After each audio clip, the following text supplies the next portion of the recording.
Tudo bom, pessoal? Eu sou o Adriano, professor de artes. Gente, hoje nós vamos falar sobre cinema expressionista.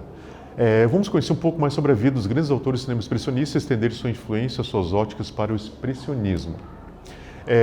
Vamos tentar nos contextualizar um pouco, tentar pensar o que estava passando naquela época, gente. O caso existencial alemão fez com que o cinema alemão tivesse que se adaptar a tal horror? Será que aconteceu isso? Qual foi o papel do nazismo frente ao cinema expressionista na Alemanha? Vamos tentar responder essas perguntas agora em frente. Fiquem atentos. Contexto histórico.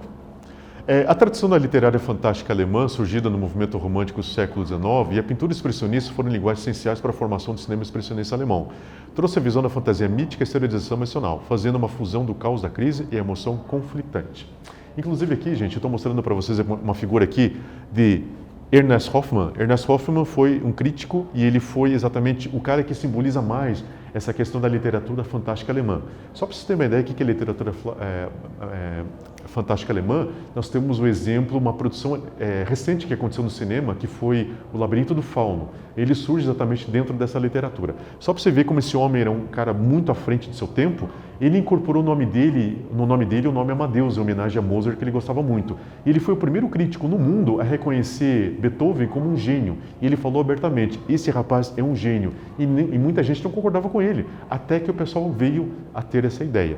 A questão da literatura fantástica, como falei, ela faz essa coisa do utópico dentro de uma contextualização de história. E nós temos a pintura expressionista. Lembrando que a Alemanha estava numa aparição muito grande antes de guerra e pós-guerra, com a derrota, a Alemanha ela caiu num caos total. Uma crise muito grande e nessa crise existiu fome, existiu a desestruturação do governo, nós tivemos uma Alemanha sem exército, sem forças armadas, nós tivemos uma Alemanha caída, totalmente caída. E os jovens sentiram muito isso. E as pessoas de mais idade que estavam acostumadas com aquela vida muito regrada, muito boa, ficaram muito revoltados. Então teve uma coisa de muito conflito dentro desse meio.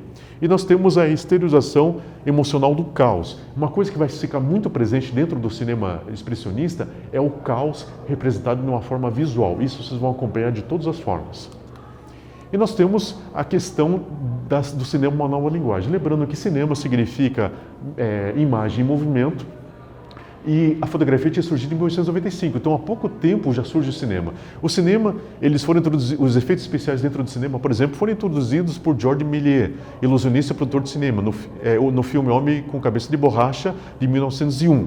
E nós temos também essa figura aqui, essa imagem aqui é Viagem à Lua, de 1902, no ano seguinte, baseado na obra de Jules Verne, que é Viagem à Lua, e da H.G. Wells também, que é O Homem da Lua. Então, nós vimos que ele faz exatamente uma filmagem baseada nisso e ele coloca os efeitos especiais. Lembrando que nós não tínhamos digital, gente. Todo esse tipo de efeito era feito com corte exatamente de cena. E naquele momento, quando se fazia uma edição de cinema, você pegava o filme, colocava-se na mesa, pegava o estilete, cortava, unia novamente o filme, grudava ele e colocava para rodar. Era tudo feito na mão. E nós vemos também que o cinema mudo, o som do cinema surge apenas em 1927, portanto temos ausência de sons na maior parte do movimento. Ou seja, eu dependia muito do ator, da expressão dele, porque eu teria um texto que aparecia de vez em quando, num fade de tela, aparecia o texto ali. Mas a expressão do ator, o gestual do autor teria que trazer a mensagem de certa forma para mim, para que eu tivesse uma boa compreensão. E não podemos deixar de falar de Nosferatu. Nosferatu em húngaro significa vampiro.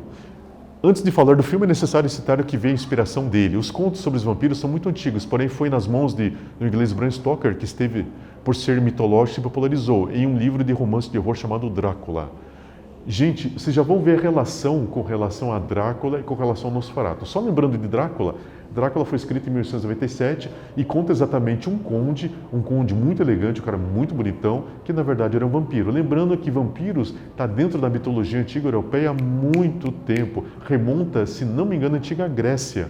Então é uma coisa que via como cultura, era uma forma até mesmo de assustar as crianças, mas era uma coisa que estava muito latente. E Bram Stoker, em inglês, ele sentiu essa necessidade de trazer essa questão dessa história e ele acabou escrevendo e fazendo essa obra legendária. Só que aconteceu um fato bem diferente, gente, para nascer o Nosferatu. Em 1922, procuraram a família do falecido Bram Stoker, autor inglês, para poder criar uma versão da história em filme. Porém, a família não deu autorização. Dessa maneira, o diretor do filme procurou reinventar a história, trazendo um vampiro diferente, feio, magro, aterrorizante, diferente da versão do livro, na qual é bonito e elegante. Seu nome, Nosferatu, para diferenciar de Drácula. Ou seja, olha como acontecem as coisas, não são por acaso. Ele foi lá, o diretor do filme, ele foi lá e foi pedir autorização para poder fazer a filmagem da obra. Só que eles não quiseram, falando, não, esse aqui é inglês, vocês são alemães, a gente não gosta muito de vocês, não, participamos da guerra, deu problema, preconceito. Ele foi para a Alemanha novamente e falou assim, não, então vamos fazer o seguinte, vamos fazer nossa versão, só que vamos fazer nossa versão no caos, vamos fazer uma nossa versão expressionista. Então ele trouxe literalmente o terror no exterior. Então, Craig Orloff, o nome do conde, ele foi exteriorizado de uma forma feia, horrível, assim, trazendo exatamente essa questão da vida dele, ele como uma maldição sobre a vida, ou seja, ele foi amaldiçoado sobre essa condição de vampiro, tendo que viver somente à noite, consumindo o sangue das pessoas, e ele tem essa condição exteriorizada, trazendo exatamente essa experimentação do horror dentro do teatro experimental. E nós vemos que Nosferatu é um conde que tem a intenção de se mudar e utiliza a figura de um corretor de imóveis para essa tentativa. Nosferatu acaba tendo desejo pela esposa do corretor. O desenrolar da trama envolve o terror psicológico na iminente morte dos personagens, somando uma peste que assolou a cidade, que assim condenou o conde. Bremen é a cidade onde que Nosferatu estava vivendo. Ellen era a esposa do corretor esqueci o nome, e nós vemos que ele teve um apelo, assim, ele acaba se apaixonando por ela, só que a condição dele não haveria condições. E só que desde a chegada desse conde a Bremen, essa cidade teve, assim, várias coisas totalmente diferentes. O povo se revolta. E ele, como ele é eterno, ele não morre, no caso, ele tem que se mudar de cidade em cidade até que existe exatamente um fim, até que existe a morte dos personagens. Então, é toda uma simbologia que traz exatamente esse ataque dele para a cidade, essa coisa do horror, trazendo essa maldição dele e trazendo esse lado totalmente fora dessa condição de horror, que ele se apaixona, só que ele se apaixona de uma paixão impossível. E ela também não queria nada com ele de jeito nenhum. Então a gente vê que tem esse conflito entre os personagens, até que culmina no final com a morte. Então nós vimos que o filme é encarado como um dos primeiros a conseguir representar o gênero de terror, que até hoje é considerado um clássico, por sua narrativa estética e atuação. O filme Nosferatu marcou o gênero de terror, inspirando diversos outros filmes. Lembrando vocês que o gênero de terror era uma coisa que estava presente dentro do cinema expressionista alemão. Só que, mais tarde, quando os alemães, algum deles, que nem o diretor Lang, que vocês vão ver um pouquinho mais para frente, ele migra para os Estados Unidos, ele leva todos esses gêneros. Vão surgir lá quais tipos de gênero? Vai surgir o gênero noir, que significa escuro em francês, que é exatamente aqueles filmes policiais preto e branco que nós temos nos Estados Unidos, na década de mais ou menos 30, 40. E nós temos os filmes de terror que também surgem lá, inspiração exatamente desses filmes de terror do cinema expressionista. Então, quer dizer que eles fizeram uma grande inspiração, trazendo essa linguagem nova que ninguém tinha feito até o momento e trazendo um tabu, trazendo o terror. Ninguém tinha feito essa questão de terror dentro do cinema, e eles foram os inovadores. E nós vemos que Robert Wiene, maior representante do cinema expressionista alemão, nasceu na antiga Breslau em 1873, hoje atual Wrocław, na Polônia, vocês sabem, mas no antigo Império Alemão, a Polônia fazia parte do Império. Hoje, filho do famoso ator Karl Wiene, que era muito famoso, ele estudou Direito, mas paralelamente continuava atuando no teatro. Em 1912, escreveu o primeiro roteiro para o cinema, intitulado Armas da Juventude, seu primeiro trabalho no cinema. Como nós já vimos essa expressão, essa coisa de expressionismo, ele já faz exatamente uma primeira obra trazendo sobre o direito de você poder se defender. E nós vemos que ele estudou Direito, e ele era filho do famoso ator. Esse ator era muito, dentro da Alemanha, era um referencial. Dentro da Polônia e Alemanha, vamos colocar assim, era um referencial como ator. E ele era filho de uma celebridade. Então, filho de celebridade sempre tem aquela pressão. Mas ele começou a escrever. Ele sempre envolvido, só que ele foi para o direito, porque a família dele achava que direito era uma carreira mais estável para ele. Só que mesmo dentro do direito, mesmo dentro da faculdade, ainda tinha o teatro amador lá dentro e ele participava do teatro. E esse paixão pelo teatro foi uma luta muito grande que ele teve dentro de uma vida posicional muito mais estável ou uma vida de paixão pelo teatro que ele tinha e paixão pelo cinema. Então ele acaba fazendo uma grande escolha e ele acaba indo para o cinema categoricamente até que ele é convidado para fazer as primeiras produções de cinema. E nós vemos que Robert Wiene, ele é imortalizado pelo Gabinete do Dr. Caligari, em 1920, que é uma adaptação de Crime e Castigo de Dostoiévski, em 1923, e é um autor russo, você sabe. Depois que Hitler tomou o poder, acabou com o movimento da década de 30. Robert deixou Berlim e foi para Budapeste, depois Londres e finalmente Paris, onde faleceu em 38, durante as filmagens de Ultimatum, filme sobre espionagem. E quando nós vemos hoje, gente, quando nós vemos filmes que nem 007, são filmes inspirados exatamente no cinema expressionista. Filmes inspirados exatamente nessa adaptação que o pessoal fez nesse gênero novo. Então nós vemos que Gabinete do Dr. Caligari. O Gabinete do Dr. Caligari fala exatamente a história de um hipnotizador, que naquela época era famoso, os hipnotizadores, que era o Dr. Caligari, e ele leva um paciente, que é o Cesare, que ele há 23 anos dormia. Ou seja, ele só acordava quando o próprio doutor hipnotizava ele e trazia ele a consciência. E quando ele vinha à consciência, ele previa o futuro. Ele falava para a pessoa o futuro exato para as pessoas, então todo mundo ficava assustado. Só que, nesse momento que eles estavam na cidade, começa a acontecer crimes. Esses crimes são feitos pelo próprio Cesare, porque o Caligari induz o Cesare, pelo hipnotismo, a cometer esses crimes. Só que Cesare acaba se apaixonando também durante esse filme. Então nós temos uma reviravolta muito grande, uma coisa muito grande, e Caligari acaba no hospício no final do filme. A gente vê que existe toda uma fantasia, uma utopia de todo o passar desse filme. Então, foi feito um enredo muito complexo e um enredo que ficou com muito diferencial para o cinema de antigamente. Nunca ninguém tinha pensado em uma forma assim, uma forma de sonho, uma forma de fantasia, uma forma de coisas que são como o crime provocado, o crime induzido. Isso é uma coisa totalmente nova. E ele trouxe isso para o cinema. E nós vemos que ele falece em 38 durante os filmes Ultimate, ou seja, quando Hitler assume que ele extingue, ele acaba com todo o cinema expressionista que ele não queria que continuasse. Infelizmente, o Wiene, ele teve que exatamente fazer essa coisa, essa viagem para poder escapar do nazismo e poder chegar num local seguro. E a França, que tinha certo preconceito com os alemães, o aceitaram e ele continuou produzindo e estava fazendo filmes de espionagem, exatamente explorando essa coisa de nunca mais deixar com que uma outra força destrua a Terra. Por isso que ele faz esse filme atacando exatamente essas forças que tentam destruir a Terra. E nós vamos fazer um exercício, gente, para a gente tentar lembrar o que a gente viu até agora. Quais linguagens foram essenciais para a formação do cinema expressionista alemão? Citem para mim. E quais diferenças e semelhanças do cinema antigo para o cinema atual? Explique. E eu fico aguardando. Até daqui a pouquinho.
Respondendo, pessoal, vamos em frente. Só acabei de me lembrar, o autor de Nosferatu, que foi escrito em 1922, foi F.W. Murnau, ele que foi lá e pediu autorização para poder fazer a história do Conde Drácula, que infelizmente não foi autorizada, ok? Vamos falar sobre Fritz Lang. Austríaco, lutou na Primeira Guerra Mundial onde perdeu o olho em combate. No hospital mesmo começou a escrever roteiros para o cinema usando elementos da guerra e fantasia. Consequentemente, logo foi convidado para realizar filmes, no qual os alemães estreou o filme expressionista de 1909 dirigindo Al-Bulut. Al-Bulut, infelizmente, gente, foi perdido todo o material deles, inclusive a filmagem, nós não encontramos mais. Isso eu pesquisei em materiais aqui, em materiais da Alemanha, em materiais ingleses e americanos, não tem nada, infelizmente não tem mesmo. E casou-se com T. von Harbour, também cineasta e parceira. Então, nós temos ele como um cara inovador, ele como uma pessoa que traz uma linguagem exatamente da fantasia no meio da guerra. Por ele ter sido um veterano de guerra, lembrando que o autor anterior que eu falei, ele não tinha servido por causa da idade dele, esse ele já serviu. Ele serviu, então ele viu de perto os horrores da guerra. Então ele viu como teve coisas horríveis, lembrando André Breton, lá do surrealismo, que também foi um testemunho da própria guerra. O Lang, ele presenciou aquilo e trouxe aquilo para o cinema. Então ele trouxe exatamente essa questão do horror, a questão do caos dentro do cinema. Então ele fez logo, já começou a escrever fazendo esse enredo, trazendo essa coisa, essa tipificação da guerra em roteiros. Esses roteiros já foram apreciados por muitas pessoas. E consequentemente logo foi convidado, ou seja, o pessoal começou a ver o teor escrito dele, essa coisa de trazer esse detalhamento muito forte, e automaticamente já convidou ele para fazer o cinema. E nesse caos, a Alemanha estreou o cinema expressionista em 19, ou seja, dentro daquela coisa, em 1919, a Alemanha tinha perdido a guerra em 1918, já estava naquele caos, a economia estava quebrada, fome estava assolada, a miséria estava exposta, pessoas moravam na rua, pessoas não tinham para onde ir. Nós tínhamos uma gama de mutilados na rua, uma gama de pessoas que não tinham o que ter, e ele começa a lançar cinema. Lembrando que esse cinema, ele já trazia angulações diferentes. Então, nós tínhamos uma cidade destruída, então ele tinha que fazer uma angulação pegando pontos que ele pudesse ter exatamente uma cena perfeita. Ele já trazia aquele contexto da dramaticidade, da maquiagem. Nós temos um filme preto e branco, então ele tem que trazer aquela expressão muito forte. E ele já trabalhava muito isso também. E ele se casa com uma cineasta e parceira. Então, os dois começam a fazer uma parceria muito grande, trabalhando em prol do cinema expressionista. E nós vemos que Metrópolis, obra de 1926, ela foi concebida por duas pessoas, T. von Humboldt e Fritz Lang, seu esposo. Ela foi criadora de toda a história, publicando o livro Metrópolis, coube seu marido adaptá-la para o cinema. Então a gente vê que ela já teve aquela ideia lá no passado e os dois pensaram assim, vamos fazer uma coisa bem diferente. Metrópolis, gente, foi um marco no cinema mundial, até hoje é falado. Nós estamos falando em 1926 e nós estamos falando agora de uma cultura futurista, ou seja, nós temos os planejadores e os trabalhadores dentro de uma sociedade utópica lá dentro de Metrópolis. E nós temos então os planejadores, aquele povo muito bem, e os trabalhadores, aquele povo muito mal. E daí teve o filho do mestre da cidade se apaixona por uma menina dos trabalhadores. Só que nesse filme é prometido que vai vir um tipo de Messias, que ele faria a união dessas duas classes. Então todo o filme é debatido sobre isso e traz essa questão da tecnologia, essa coisa do futuro. Nós temos ficção científica, gente, em 1926. Ficção científica e com grande qualidade. E nós vemos que Fritz Lang recebeu o convite de Hitler para realizar filmes e recusou, se mudando para Paris. Falar bem rapidamente. Na verdade, existiu separação do casal nesse momento, quando ele recebe esse convite. Por quê?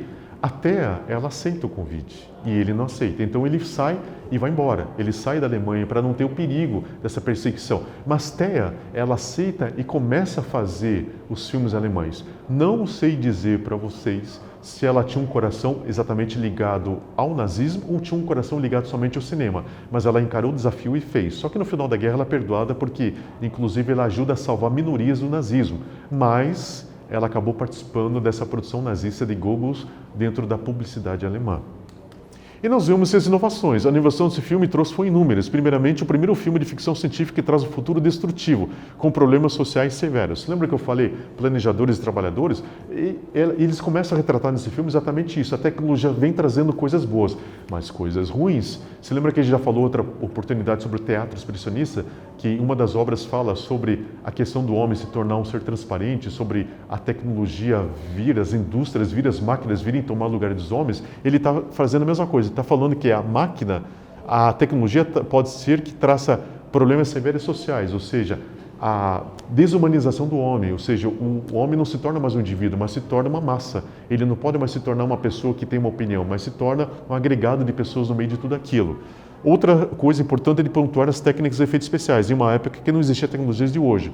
Ou seja, Quando você está vendo uma paisagem futurista, que nem essa daqui do filme Metrópole, você está vendo uma produção feita de madeira e uma produção feita de papelão e uma produção feita com tinta. Ou seja, a pessoa teria que construir isso, não tinha o meio digital. E mais uma, as edições são cortes feitos no próprio filme, com estilete. Então nós fazemos uma coisa totalmente artesanal. E dessa coisa artesanal está vindo efeitos especiais e está vindo uma concepção nova de design, inclusive, que é muito importante.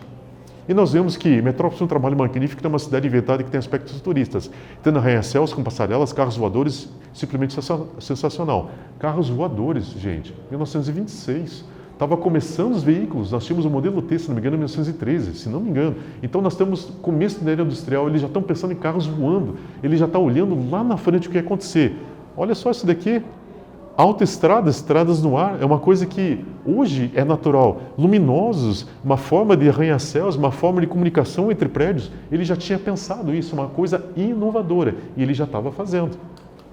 E nós temos uma coisa bem importante que foi um ícone desse momento, a presença do robô, que é algo icônico. Pela primeira vez é retratado de forma mais humana e que traz uma reflexão sobre a inteligência artificial. O curioso é que esse filme tem um todo de 2 horas e meia de duração. Porém, com a baixa bilheteria, os produtora reduziu a 1h30 de duração. Por que é baixa a bilheteria, gente? Porque era cinema expressionista. Nós tínhamos o regime nazista que estava ali por trás. Tinha gente que tinha medo de ir no cinema para poder assistir. Foi encurtado para que mais pessoas pudessem ver um pedaço do filme. E nós temos a figura da Maria, que é essa robô aqui. Não sei se você sabe, mas C-3PO de Star Wars foi inspirado no visual de Maria. E olha que coisa! Eles me colocam um robô com aparência humana, gente, em 1926. Então, uma coisa que ninguém pensaria. Ele já coloca a questão da inteligência artificial. Nunca ninguém pensou nem em computador, nunca pensou em ninguém fazer isso. Ele já estava com essa ideia de colocar uma inteligência artificial. E está lá o ícone da arte, vamos colocar dessa forma, Maria, a robô, um ser artificial. E agora, gente, vamos fazer um exercício bem rapidinho? Escreva sobre as características, sobre a importância do filme Metrópolis para a história do cinema. Escreve lá, estamos te aguardando. Até daqui a pouquinho.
Ok, pessoal? Responderam lá? Beleza.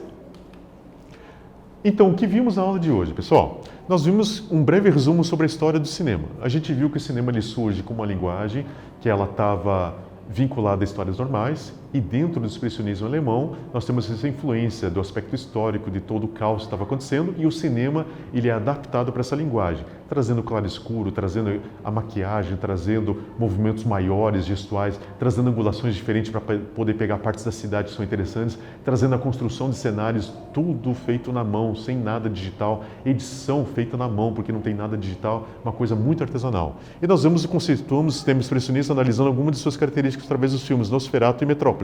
Nosferatu, exatamente a questão do horror. Bram Stoker não deixou, a família Bram Stoker não deixou que fosse feita uma filmagem de Drácula. E eles fizeram uma coisa melhor que Drácula, fizeram um personagem que é aterrorizante só no gestual dele, só na forma dele. E foi contada de uma forma magnífica a história do vampiro que entra em conflito com ele mesmo, porque ele acaba se apaixonando. E nós temos a questão de Metrópolis. Metrópolis, uma cidade futurista.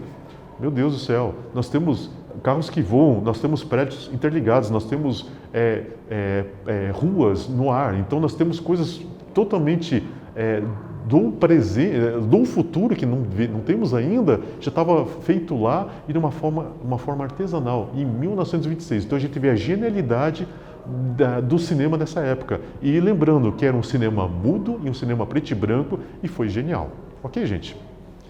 Espero que nossa aula tenha sido proveitosa, que a gente tenha aproveitado bastante, aprendido bastante coisa, e espero vocês na próxima aula. Até lá. Tchau, tchau.